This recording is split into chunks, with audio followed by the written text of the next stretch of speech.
국민의힘 관련 소식도 살펴보겠습니다. 오늘 이재명 대통령의 신년 인사회가 있었는데 장동혁 대표는 여기에 참석을 안 하고요. 이명박 전 대통령을 만나러 갔습니다. 영상을 한번 보겠습니다.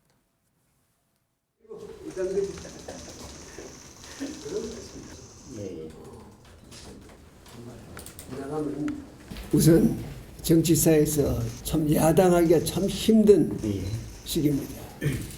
지금은 때가 화합도 해야 되고 단합도 해야 되고 때로는 결단이 또 필요할 때가 있고 미래를 향하는 보수가 돼야 된다. 수구보수 돼서는 안 되잖아요. 그건 퇴보지. 뭐 지금 너무 어려운 시기여서 말씀하신 대로 통합과 단결도 필요하고 또 때로는 결단도 필요한 시기인 것 같습니다. 국민을 위한 정치, 국민에게 희망을 주는 정치를 사실 올해는 꼭 그렇게 하세요. 그래야 실망을 안 합니다. 글쎄 장동혁 대표가 이명박 전 대통령 앞에서 이제 열심히 배모하는 모습이 찍혔는데 유기찬 변호사님, MB의 메시지 이겁니다. 수구 보수가 돼서는 안 된다고 핵심적인 내용을 요약하면 그건데 이게 장 대표가 듣고 싶었던 말은 아닌 것 같아요. 근데 이제 수구 보수는 장 대표도 원치 않을 겁니다. 지도부도. 네. 그러니까 그렇게 밖에서 평가를 하는 거고 그 평가가 맞는지 안 맞는지는 각자 생각이 다른 건데 수구 보수를 지금 국내심이 수구 보수 정치 세력이라고 스스로 진단하지 않습니다.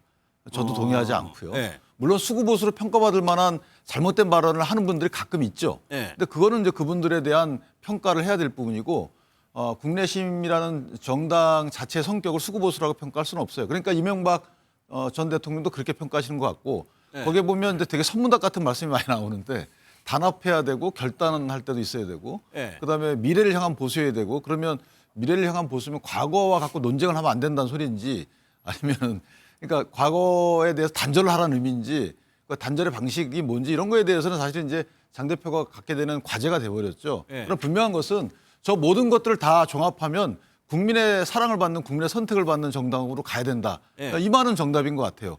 근데 그 방법론 갖고 당내에서도 왈가왈부가 있는 것이고 다만 이명박 전 대통령이 말한 취지의 근본 저간에는 지금 야당이 하기 힘든 시기다. 그 말은 뭐냐면 어떤 행위를 한다 하더라도 여당이 그냥 두지는 않을 거다. 여당이 우리가 하는 그 행위에 대해서 선한 평가는 하지 않을 거다. 그 말은 단합의 중점이 있을 수 있는 거고요. 물론 그 단합이라는 게 뭐 소위 여당에서 얘기하는 윤호겐 이런 건 아니죠. 그런데 어쨌든 단합과 단결 없이 미래로 나갈 수는 없어요. 근데 그거를 근데 단합과 단결만 하면 또 국민 선택이 없죠. 그러니까 이것은 사실 지도부의 몫인데 다만 이건 하나 분명합니다. 당내에서 분란은 없어야 돼요.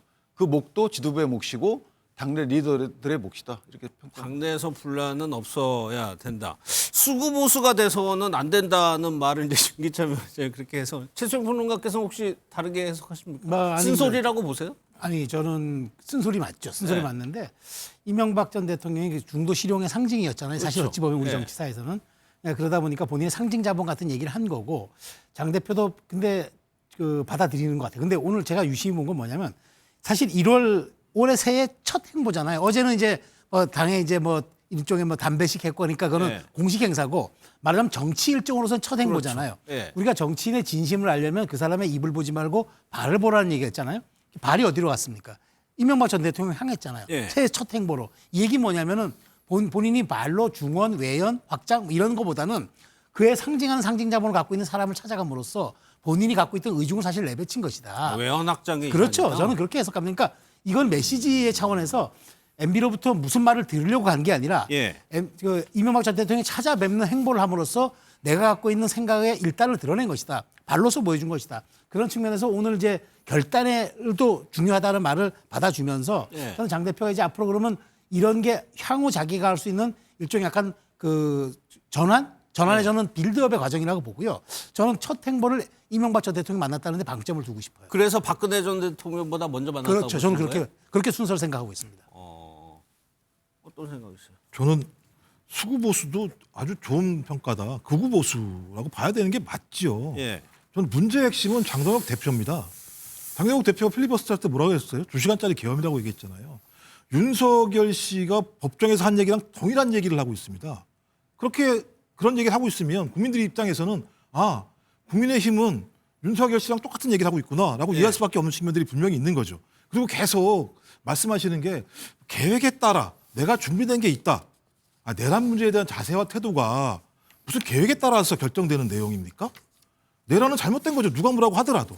그러면 빨리 사과하는 게 핵심인 거죠. 근데 여전히 나는 계획이 있다. 조금만 기다려달라라고 얘기를 하고 있습니다. 그 얘기는 뭐냐? 내가 정치적 계획이 있으니까 내가 어느 순간 턴할 때 내란 문제에 대해서 내가 사과하는 걸 정치적 수단으로 쓸게 라고 얘기한다면 그것을 국민들이 진정성으로 믿겠습니까?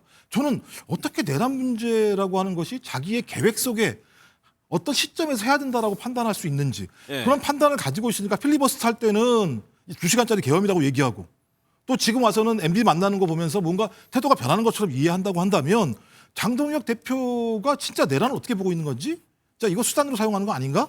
전 그렇다면 그런 식의 계획은 오히려 국민과 멀어지는 거다. 중도층과 멀어지는 거다. 아무리 본인이 저런 행보를 한다고 하더라도 본인의 발언이 저런 거라고 얘기한다면 저는 어떻게 내년 선거를 올해 선거를 이길 수 있다고 생각하는가? 저는 제가 근본적으로 본인 스스로가 정확한 내란에 대한 입장을 밝히는 게 저는 우선이라고 생각을 합니다.